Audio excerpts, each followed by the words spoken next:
Hello लोगोफोर आंनि चेनेलाव नोंथांमोनखौ बरायनाय जाबाय।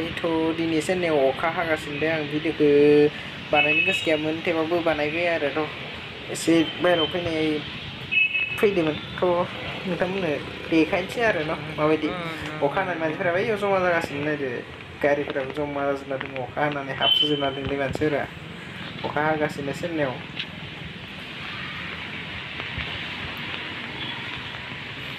बे गेट मेन गेट दै, ओमफ्राय बेजों हाबलांबा आं थानाय मोनगोन आरो न'आव। बेयो कम्फर्ट सिङाव हाबलांनांगोन, बे गेट मेन गेट। ओमफ्राय ओजोंबो गावबा गाव गेट दङ, गावबा गाव सिकिउरिटि थायो आरो। नोंथांमोना एसे नायलांदो, आं नोंथांमोननो देखायनोसै। आं सिङाव हाबहैनोसै दै, सिङाव थांगासिनो आं दा, नोंथांमोना नायबाय थादो।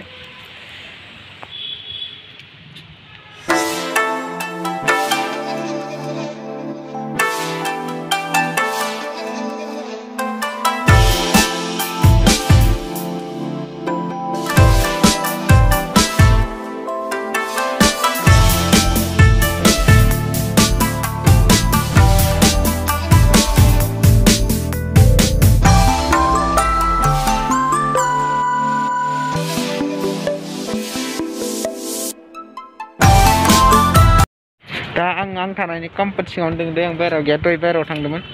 आं बाहेरायाव गैया दे, नोंथाङा नायनो हागोन उनखि।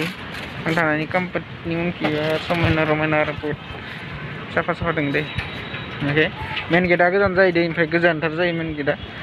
कम्फर्ट मालाबा सानाव देखाय र' मोजाङैनो। बारा भिडिअखौ बारा गोलाव बानायला दे दिनै, एसेनोसै नामा लोगोफोर? भिडिअखौ बारा गोलाव बानायला।